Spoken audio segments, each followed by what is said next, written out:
Have you ever wondered why you always attract the broken ones?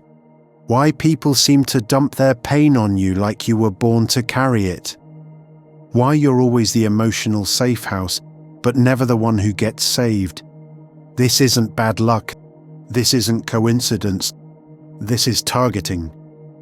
Empaths are being hunted, not by monsters with fangs, but by people who smile when they lie. People who weaponize charm, crisis and guilt. People who feed off your emotional labor like it's oxygen. And here's the terrifying truth. They don't come for you despite your empathy. They come because of it. Because you listen when no one else does. Because you forgive what others would never tolerate. Because your heart doesn't have armor. It has open doors, and they know it. They see it in your silence. They feel it in your hesitation to say no. They smell it, that deep ache to be needed. So they hook you, with praise, with pain, with promises they'll never keep. And before you know it, your energy is gone. Your identity is blurred. And the person staring back in the mirror looks tired, but can't stop giving. This video is not here to shame your empathy. It's here to expose the system that exploits it. Because once you see the trap, you can finally choose to stop being prey. Before we go any further, we need to clear something up. An empath is not just someone who feels a lot. An empath is someone whose nervous system is wired to absorb the emotions of others. Not just understand them, not just witness them, but feel them like their own. When someone else is hurting, you don't just notice it, you carry it, you bleed with it. And it's not a choice, it's instinct, it's reflex. It's like breathing, and just as involuntary. Empaths tend to sense energy shifts in a room before a word is spoken. Mirror other people's emotional states unconsciously, struggle to tell the difference between their own emotions and someone else's. But here's the part nobody tells you. Without boundaries, being an empath is dangerous. Because when you don't know where you end and they begin, you become a sponge. You soak up chaos, you attract broken people, and eventually you forget who you were before the absorbing began. Many empaths were shaped by trauma, childhood roles like the peacemaker, the fixer, the good one. They learned that emotional attunement meant safety, that overcaring kept the peace, that losing yourself was the price of being loved.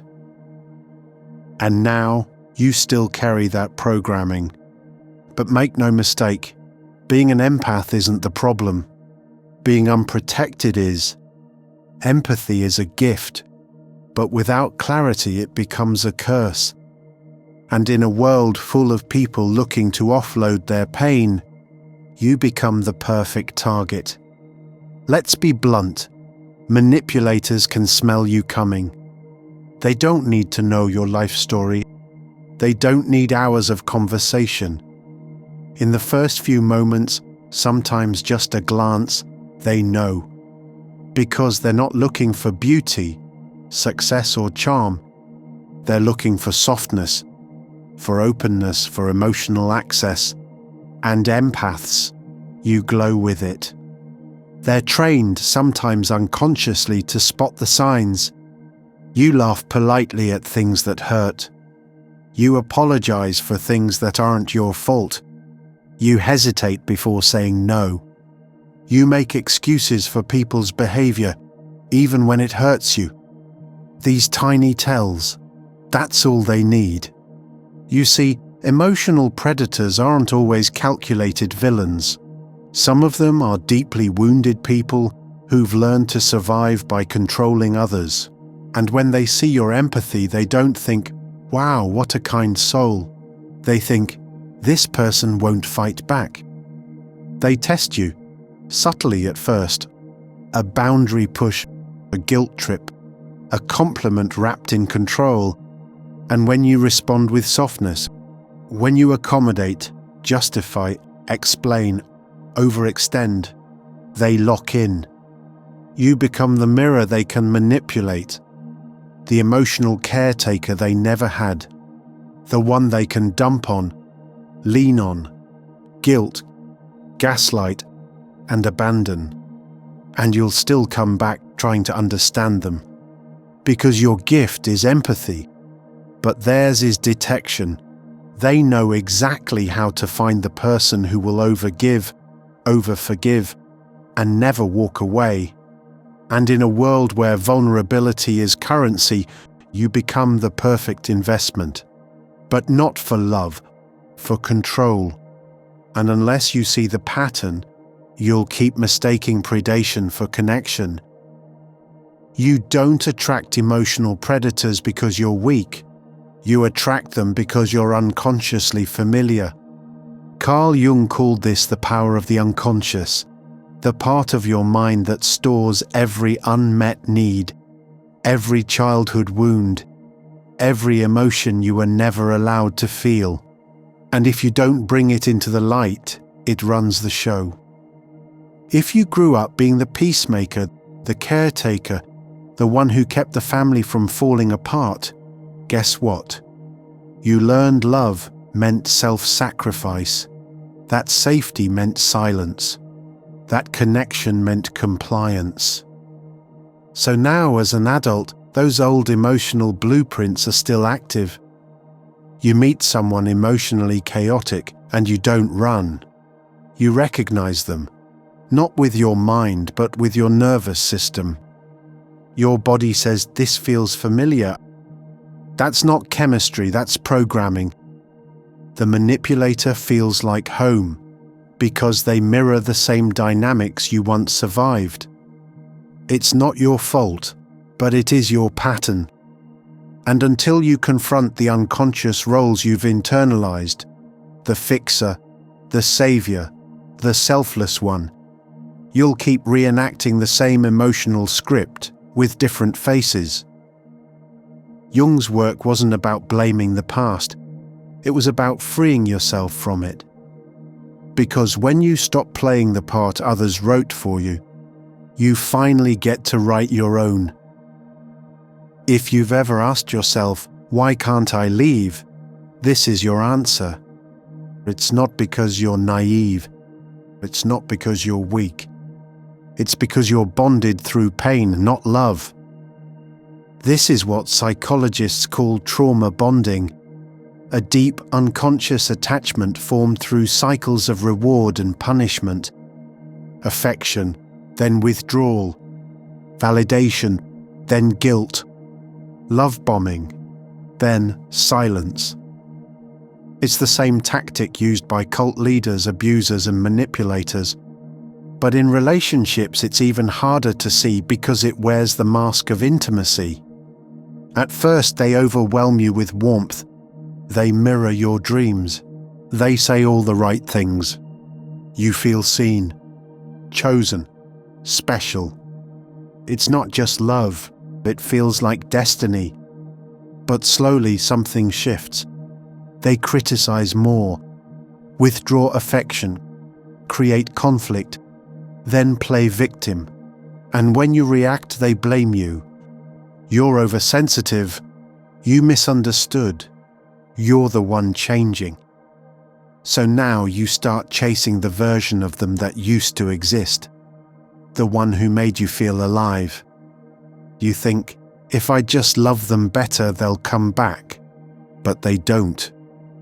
Because that version of them was bait, and now they've hooked you. Your nervous system becomes addicted to the roller coaster, the highs, the lows, the hope, the confusion. Even when it hurts, you stay. Because part of you believes love must feel like survival. And that's the trap. Trauma bonds exist because they echo unhealed wounds. Not because the love is real, but because the pain feels familiar. And until you break the cycle, you'll keep mistaking chaos for chemistry and emotional starvation for love. You're not weak, you're bonded.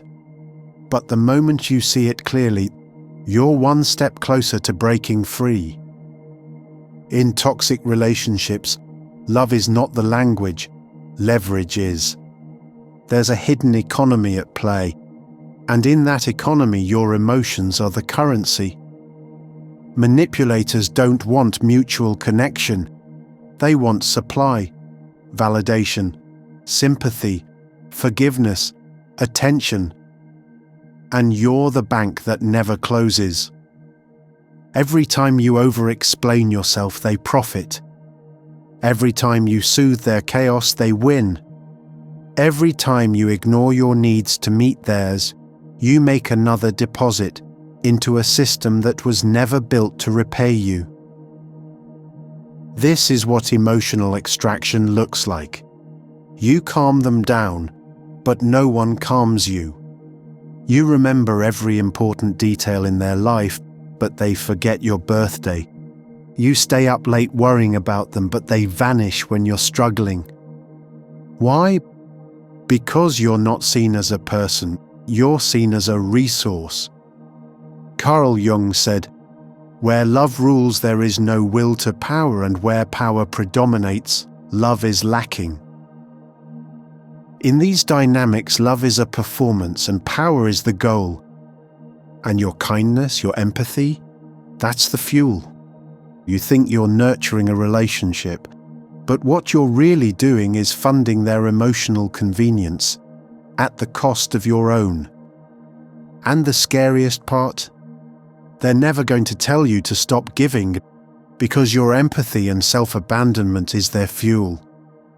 But the moment you stop paying the emotional bills, the whole illusion starts to collapse, because in this economy, the second you stop giving, they stop pretending. You know something's wrong. You're exhausted, you're shrinking, you're constantly questioning yourself. So why can't you leave? Because guilt has you on a leash. You've been conditioned to confuse self-abandonment with kindness. And now, every time you try to choose yourself, guilt whispers, "You're being selfish. They need you." You can't just walk away from someone who's hurting. But here's the hard truth.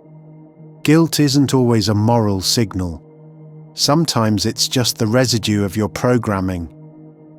Carl Jung taught that when we live through a persona, the mask we wear to survive, breaking character feels like betrayal.